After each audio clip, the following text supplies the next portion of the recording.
everybody. Welcome to The Rundown with Ramon. I'm Ramon Ray. You can get to know me better at RamonRay.com. We're talking to Derral, and I should have asked how to pronounce his last name. Is it Eves, Derral? It is Eves, yeah. I got it right. We're talking to Derral Eves with The Chosen and so much more. But Derral, I hope you're well and doing okay, you and your family today. How are you today? Doing fantastic. I mean, any day that I wake up and still is just kind of cranking along, it's a good day, right? So absolutely, it is a good day. So Derral, listen, you're part of a huge production called The Chosen, which is a multi-series project TV show. You'll correct me all the details, called The Chosen, which my family has watched many times. Let's start just right there. Unpack what is The Chosen and what's your involvement in it, and then we'll go backwards a bit. Yeah, so The Chosen's a multi-season show about the people that found Jesus in the first century and his message that was impacted by him. And believe it or not, a lot of people think that The Chosen is all about Jesus, but it's really about the people that he called. And a very disruptive time. There's a lot of people stuck in their theology and the way that they do things. And he came and really disrupted the whole nation, but also the world. And what I love about the show is it shows real world, people that struggle and their transformations once they turn their hearts to Jesus. Yeah, and absolutely was very good as a Christian myself. It was personally beneficial to me, and I'm sure for those who are not, they will enjoy it for the theatrical components if they wish only for that as well. Derral, I think The Chosen was funded, and again, you can give me the details in a minute. The largest or one of the largest crowdfunding campaigns. When we watch it, there was some fundraising at the beginning. It costs money to produce this. Can you unpack and give us a summary of how money works, how money flows, who pays what, and just that lesson learned of that? Because many people, we just take our popcorn and watch HBO. We don't think about it. Enjoy it right there. Yeah. Right. Tell us how this was done. Yeah. So quite a few years ago, over 6 years ago, I watched a short film that this creator made for his church, and it really just spoke to me. It was done really well. I could tell it was low budget. And in the back of my mind, I'm like, man, what would this guy do if he had a big budget? Like what could he create? And ultimately, the next week I met with him, and it was Dallas Jenkins. And that show that really impacted my life and my soul was The Shepherd. And it was basically it showed the nativity of Jesus Christ, but it's through the perspective and eyes of the shepherds. And so really spoke to me. And I knew that he was super creative, super engaging.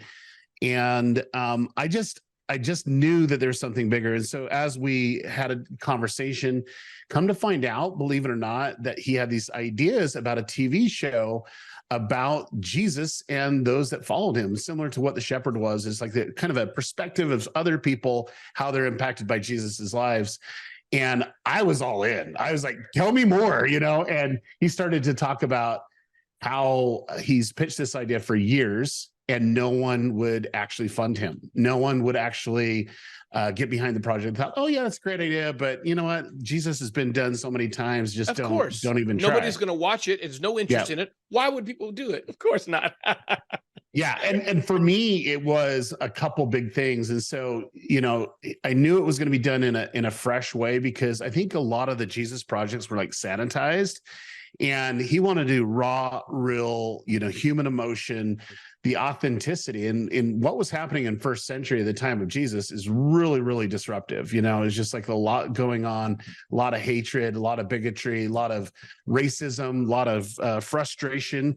And to see the transformation that Jesus was able to not only do a nation, but a group of people that really changed their hearts, it's very relevant to the world that we live in today. And so that's kind of how it all started. And I called my wife up. I said, look, I totally believe in the vision of this creator, and I've been building audiences online for pretty much my whole career. And I says, I really like this, really love what it's all about. And, we're going to go into business today with this guy, make a TV show about Jesus. And she's like, oh, that's fine, dear. That's great. And she's just, I come up with all these ideas that I do. And so she knows her man. Yeah. And for me, I truly do believe it was kind of colliding two worlds. I think it was like my love for Jesus and my love for developing audiences and the challenges that go with that. And ultimately I was able to come together and really do more. It felt more like a ministry, like literally extending the kingdom. But I was also, trying to figure out the things of the world and business, and try to figure out how things would actually happen. So pitched Dallas on the idea of coming together. He loved it. We became partners. And then it was like, okay, how are we going to raise the money? Right. And this is where all those sheep and goats and people and staffs and tents, somebody has to pay for it. Yeah, that's right. So this is where I think it all started. So the beginning was, he had a great idea. And we honed in, and we actually locked ourselves in an Airbnb for a couple days and tried to figure out what our brand was, what our brand would become.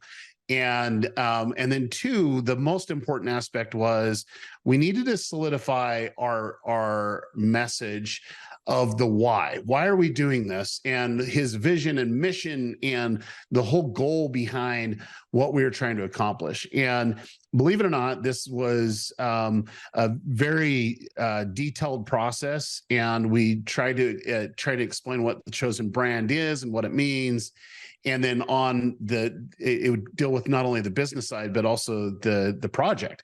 And we were able to go through that. And we immediately made a video kind of stating our why and our intentions and our purpose. And that was the kind of the foundational elements that were needed. And then basically we were going to do it. And we wanted to share the vision of what we were trying to tackle and the why.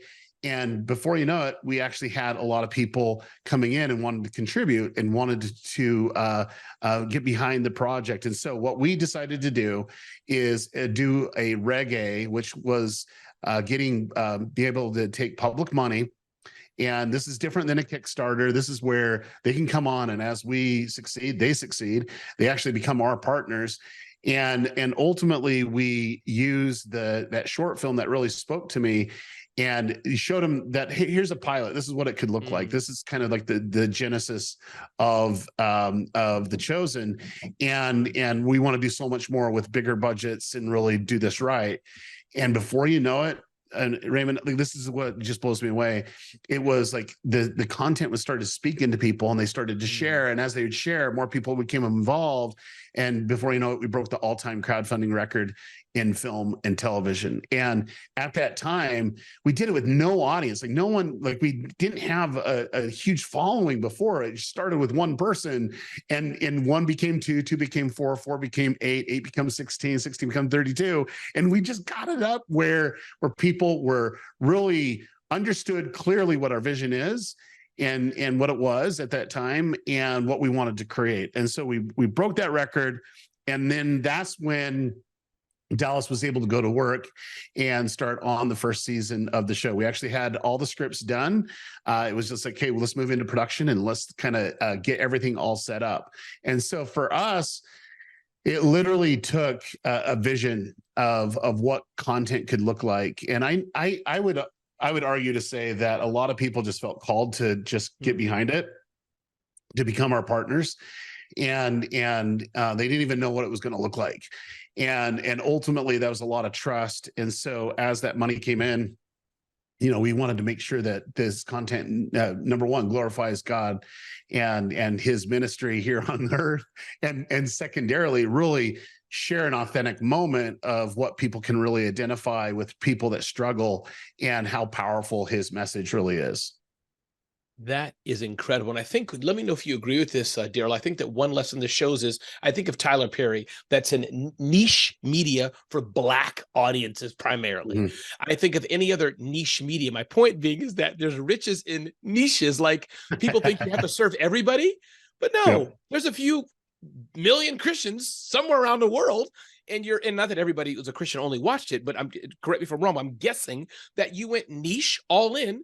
And it spread amongst a certain community, people who like blue socks, make stuff Yeah. for them. Is that any make sense what I'm trying to Well, align there? let me, because like this is kind of my jam when it comes to Please. audience development, and it's where I'm at. So yes, I would agree with you 100% that the audience that we were focusing in on to raise the money that was needed for season one of The Chosen was in that niche.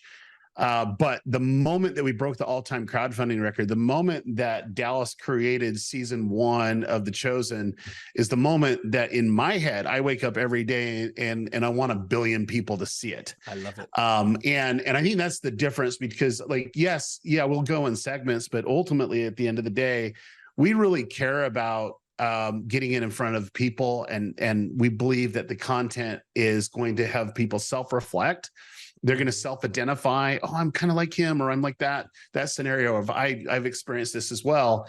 And it's telling people stories around Jesus and seeing how, through the lens of how Jesus would approach things, and why there was so much emphasis in certain areas in the Bible, and what was the plausible backstory leading up to that. And so for me, Raymond, yeah, the riches of the niches, but like for us, that was stage one. And ultimately we want people to be impacted by it. It's like I had, I get a lot of different emails and, texts and DMs, because I'm a part of the project, co-founder of The Chosen, but also the executive producer. And when I hear people that did not believe in a God, total atheist, come to watch the show and just enjoy it, it as entertainment, as a show. And then started to be curious about this man named Jesus, wanted to know about this Jesus of Nazareth, right? And so they start digging deep into it, and it starts speaking to them. And when it speaks to them, the Holy Spirit's like touching their heart to go deeper, and to see that, that it gets them into the Bible, it gets them on their knees, it gets them into church. That is a win for me. And for me, I can't imagine, my life without this. It's like really looking at it. It's a very impactful tool that really touches people to the heart, and it tells authentic story. And they see these atheists that are coming in, watching the show and being baptized. I mean, come on.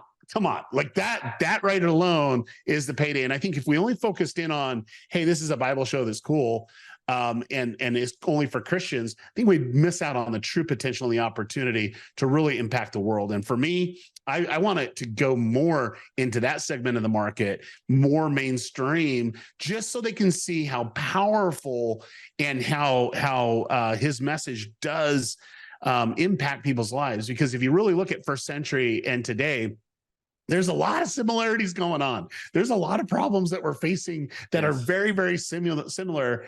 And what we need is the word that he spoke 2,000 years ago, really to transform people's hearts and their minds and their lives. I love this. And thank you for setting the record straight on that perspective. So the initial kernel, fine, to the people, but it's much broader than that. And I think, what also does the role, Derral, of it being a great production have, that since the money was able to be raised and make it first class, is there anything in there? Because, anybody 100%. Can do a lot of things with their camera or cell phone. We do our best, but this is first rate. Talk about that. Yeah. So, like I said, when I saw that short film that Dallas made, I just knew that he just drew me into the story within, minutes. It was just like in minutes, I just knew it was low budget, but he was a really, really powerful storyteller. And for us, it was always having enough budget so that he could tell the stories in the way that he imagines it, right? It's like, really, when you give him a little bit of the budget, he can go a long ways. And if you really look at the type of production that we're doing, it'd be so much cheaper if it was today's day. It's like we have to really recreate first century. Like, you just can't just go out and shop on Amazon for first century. You just can't. We needed a boat. We had to build 2 boats. It was just like, that's the kind of thing that you had to do, because it's not really accessible to have all the props and stuff, and so it becomes very, very costly. I would say, just to the level of let me take a step back. Let me kind of take a step back. We get the ability to tell stories of Jesus, and that's the best content in the world. And for me, from my perspective, right? And when you bring it into a lens of where someone that's creative, like our writers in Dallas, and they're able to see what would be life like back then, but it's like totally done in a way where it's human, it's humanized, has problems and issues, and not everything's going to be just okay, this will be perfect, everything's going to be great, no, it's just more raw and gritty and real. And when you can package that in a way, I think it actually speaks to people. And just like the shepherd spoke to me, the chosen right now is speaking to so many different people in so many different ways.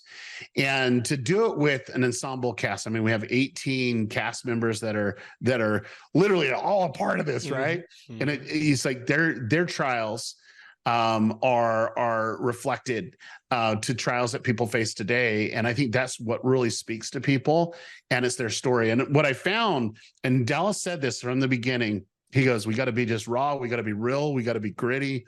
But as the chosen gets out and people starts watching it, we're actually giving these characters justice, because we can really take time to tell their story, what you can't necessarily do in a movie. We can actually take a couple seasons, 2 or 3 seasons, and really have a beautiful moment where you understand the complications and the issues of a character, and it can literally lead to thoughts and feelings of when something happens, people will rejoice, or people will cry, or people will laugh, or people will engage even deeper. And so for me, I've worked with a lot of content creators over the course of my career on YouTube and on television. And I can tell you that Dallas and our writers, Ryan Swanson and Tyler Thompson, are just amazing storytellers, and they know their part. They know how to engage, and it makes the content so that we can basically look at, scenes of the Bible and really bring them to life in a way that gives people something to talk about. And I think any great content gives people conversations that they can have. And that brings people back into the show to watch and to be impacted and to share with others. So it's like the ultimate feedback loop, which is great.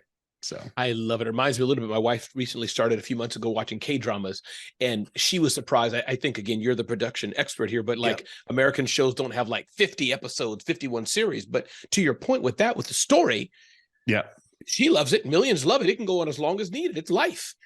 Those Koreans know how to make some amazing content. You got K-pop, you got K-dramas, you got all this stuff from there. But what I noticed about K-dramas is I believe that their type of content, they treat it more like online video. They always leave that little cliffhanger right at the end. It gets you to always want to binge even deeper.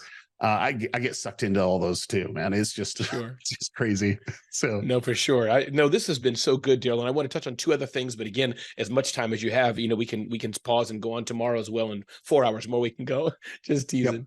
But talk about 2 creators who also, again, I'm not new to this, but you're the expert here. I understand I create something that goes on YouTube and monetize in a variety of ways. What about, can you give us the 101 if I want to get it on Amazon or other platforms? I want to get it on TV networks. Can you just give me the layperson's view, how that industry works? Can I just pay my way there? Does somebody have to say, we'll pick you? What happens? I know you guys had an app, you guys had platforms. Help us understand for anybody who wants to do that. The biggest challenge that Dallas actually had when he was pitching the show and nobody would pick it up is generally you get someone to not only fund it, but to do the distribution. So it's just like, it could be like NBC says, hey, we like your idea. Let me go ahead and put the money down so you can create it. And then 2, we'll distribute it so people can see it. And so that's generally the relationship that you have. And so for us, out of the gate, it was very, very difficult to not only get people to fund it, but also the distribution. And especially when we started out, it's like nobody knew about the show. Like that was like when I would wake up and I'm like, man, there's no one that actually understands that we actually made a TV show about Jesus, except for the people that contributed and a few people on Facebook and a few people on YouTube. And for us, it's like, how do we get it in front of more people? And being an independent, we can do different things. And so we looked at every opportunity to get people to watch. Like, believe it or not, the very first thing that we did was from my digital mind point of view was kind of backwards, but it was like super necessary. We went on DVD. like that's an easy way we can share DVD. People Smart. might not Okay. have DVD players, but they can put in their game console. But we went on DVD, and we are one of the top selling DVDs in the world. It's just like when you really break it down, in different areas, like that was our first way to distribute. And then the app was the next way to distribute. And then getting into, program or companies like Peacock and Amazon and Netflix, we can have those deals. But ultimately, if you're creating content, it's like there's a content creator, the production company, and then someone that distributes it. For me, though, I can tell you that my projects, I like to do them around social media, and I love YouTube. I love YouTube in so many different ways, because YouTube can go find that audience for you, and it can help you in so many different aspects. And so, definitely YouTube's been a part of our strategy of really connecting and identifying who our audience is, and going from there. But if you have a project you're looking to get out there, it's what's the idea, and then where's the most logical place to actually just talk to them and go from there. But there's definitely opportunities. Like, platforms are always looking for the next big thing, the next project. But you're in a pretty big heat of people competing for that money for their show to get made. So I love it. I love it. And a third question to ask you, Derral, is that can you talk about then to regular business people? Let's get some advice from Derral. I'm a car dealer in Virginia, and I want to get on YouTube, Facebook, other platforms, or I'm a lawyer. Just give us a 101 of what you've learned about content, about making an impact, about video creation. What have you said for the past few years over and over again? Can you share that with us right now, too? Yeah.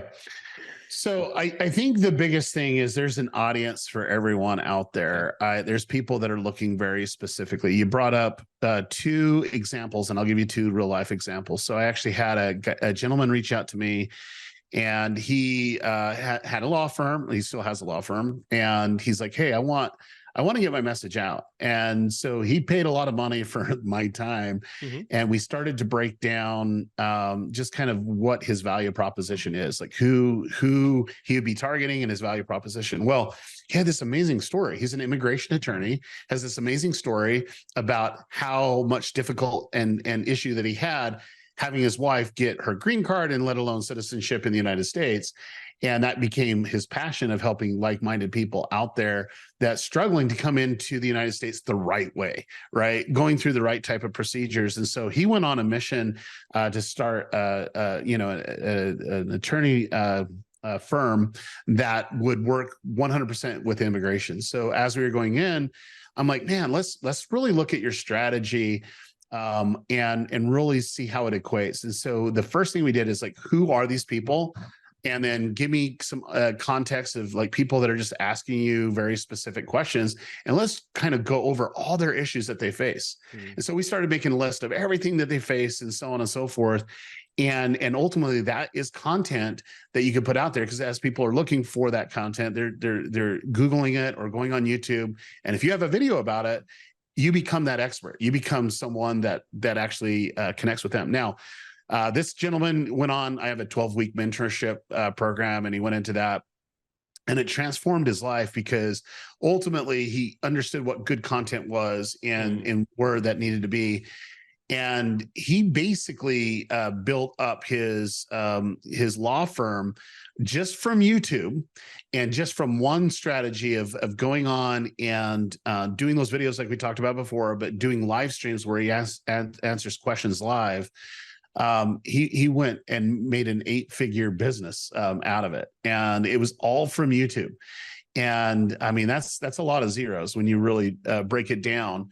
But what was really, really cool more than anything else was he was in New York, going down the road during Times Square. You know how Times Square is really chaotic. And this white van literally comes off, it goes over the barrier and comes across on the other side and cuts him off. And he's like, I'm going to get abducted, and something's going on here. And it was 2 fans that saw him on the road and wanted to say hi. It was just like, and here he is. helping people all around the United States. And, they just saw him and like, that's him. And so they just went over. I mean, it was like broke all the laws and everything, but it was pretty cool to see. But at the end of the day, that's something that any business can do. Now, let me talk about an auto dealership. Auto dealership's fun. You can do feature products of cars or tips from there. I actually had a student that I mentored. He was a salesman at a dealership, and he came on. I said, tell me what you're doing. He's like, I'm just doing tips to help people really know what salespeople are going after. And I want it to be the honest side of it. I want to show them all the things that they can ding you on that you don't need to get. And so I want to be the ethical one here. And I'm like, man, that's great. And so anyway, he created a channel and was getting going. His name's the Chevy Dude. He talks all about all Chevy products. And I asked him, like, tell me, like, what do you really want to do? And he's like, I want my own dealership. And YouTube brought in so much money that he put his notice in with the company that he was selling. I mean, he was making a lot of money, and he would just sell Corvettes. Like, he was a Corvette guy, loved Corvettes. He had backlog of customers and stuff like that, but he has his own shop. And what's been great is YouTube's been able to come in and help promote his shop, his brick and mortar, that it not only built one facility, he now has like a detail shop and a few other things that go from there. And it was all because he's giving tips and helping people on YouTube of how to navigate buying. And so when they're thinking, oh, I want to buy a car, well, I'm going to buy it from the Chevy Dude. That's where it's at. And so, it's been great to see YouTube as people really see the opportunity. Let me tell you the biggest one. This is actually one of my favorite case studies of all time. Had a gentleman approach me a year ago. It's well over a year ago. Did a presentation, and he says, I want to go all in on YouTube. Here's the check. He like literally wrote me a check out and had it in his hands. And I'm like, okay, whatever. And I says, look, I go, you gotta be a good student. He goes, I promise I'll be your best student ever. And anyway, he comes in, and this guy, I knew him. He gets on stage, and he had a very solid business and was able to do so much. And he's like, I just need YouTube. Like, I want to have this be a part of my strategy. So we sat down, worked with him and his team, and I started to mentor him in my 12-week.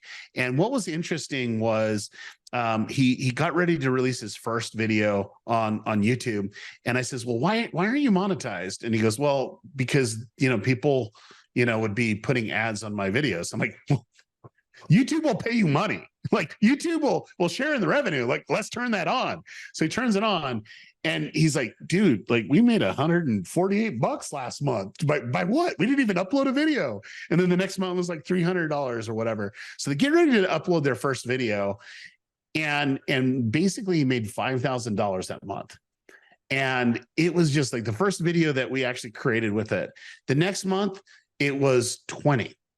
And the month after that was $46,000. And I actually have him coming to a conference I put on. It's called Vid Summit. Mm-hmm.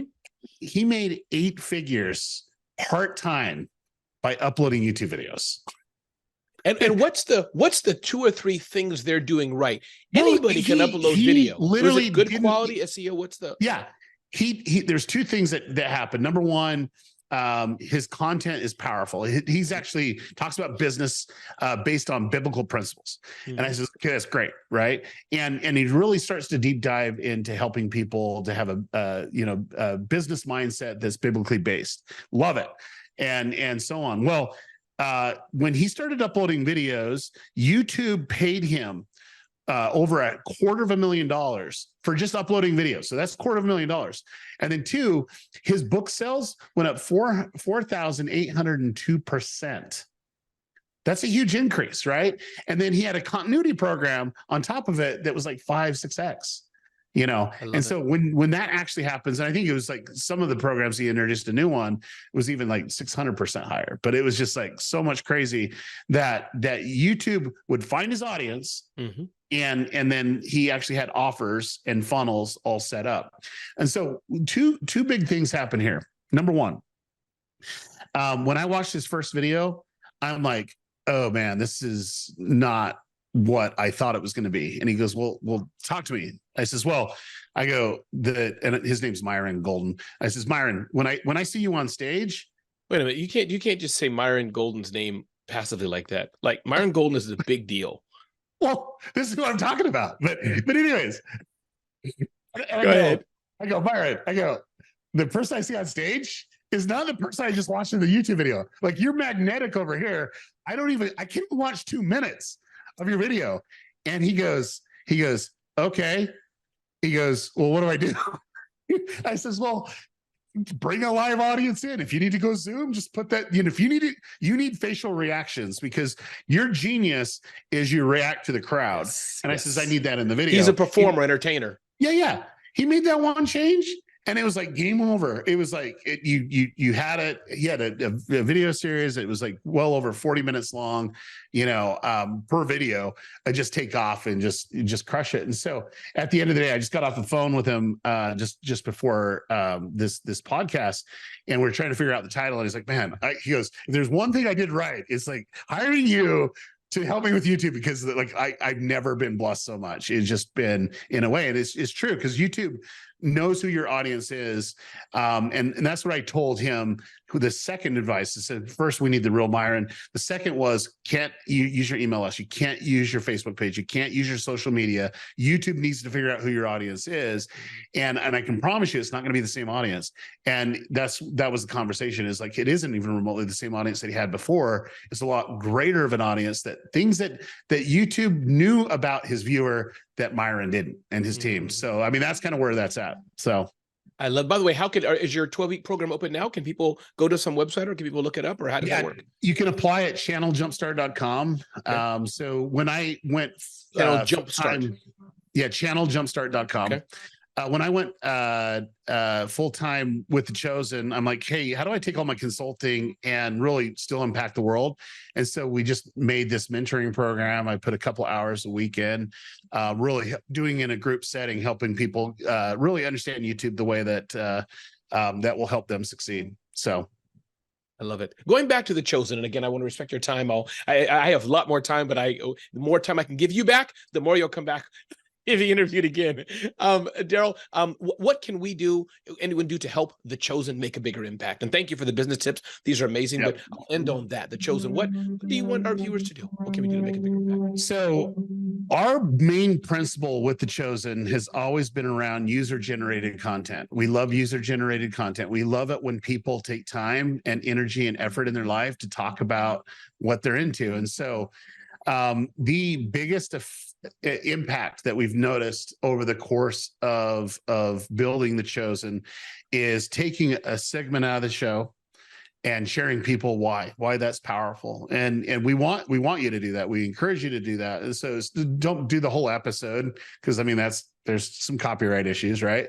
But you just a little bit. You take a sliver out.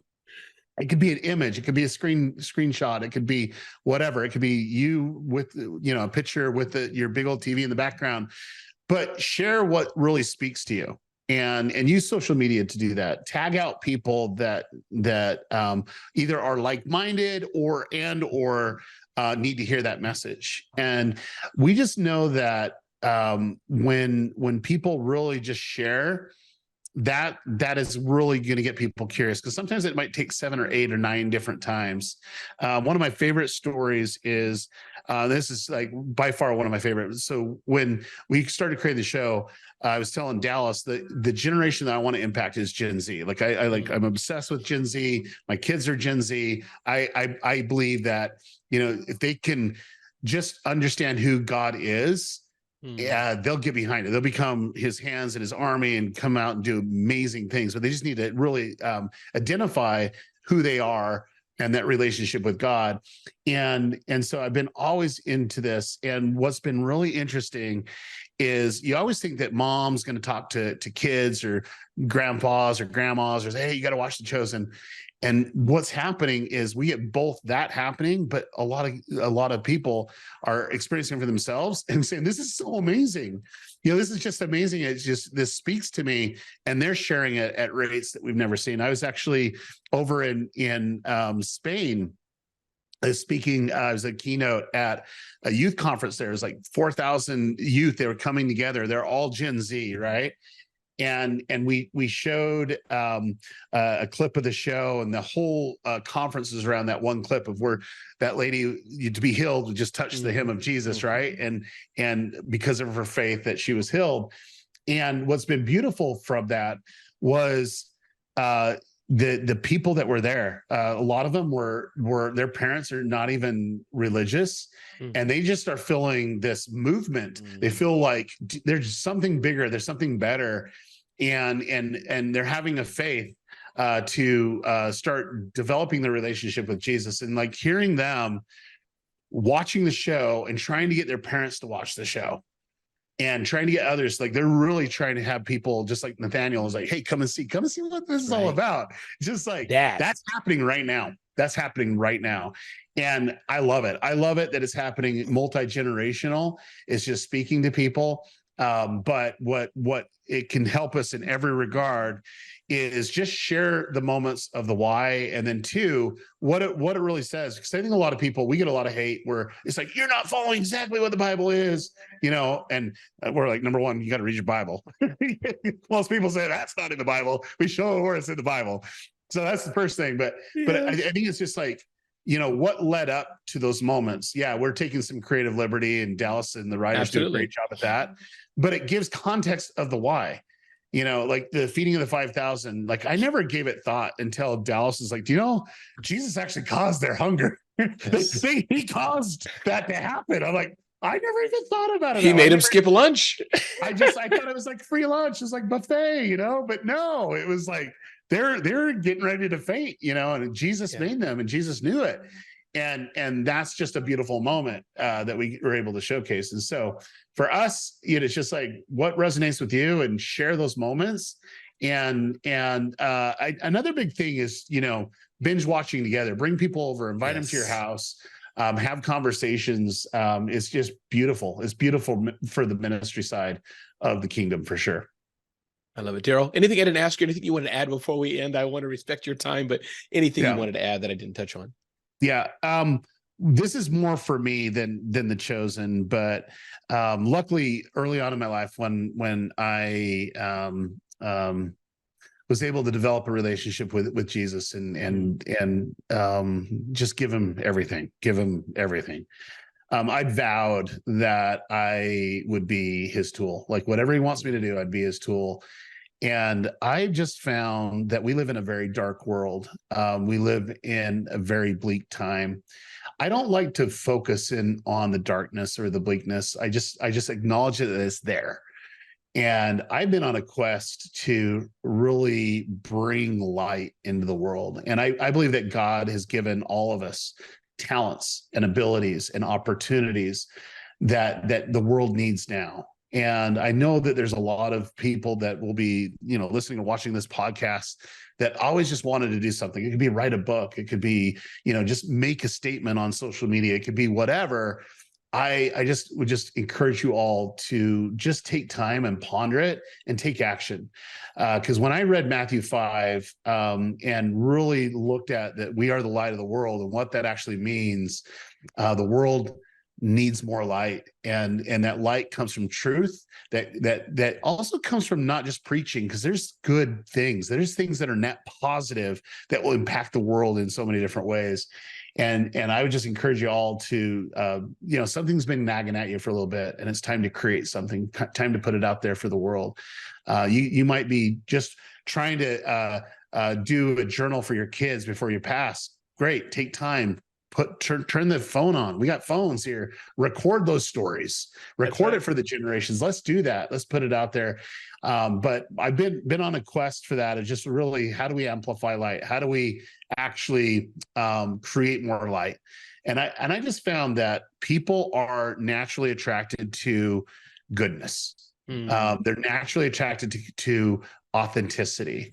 And so that's what I just challenge everybody. If you get get that stirring in your soul, just go and do. I think that's what God wants us to do. That's beautiful. Derral, consider me a newfound friend if I can help amplify your message as we get to know each other. I appreciate you very much. And thanks for being with me, Derral, on The Rundown with Ramon.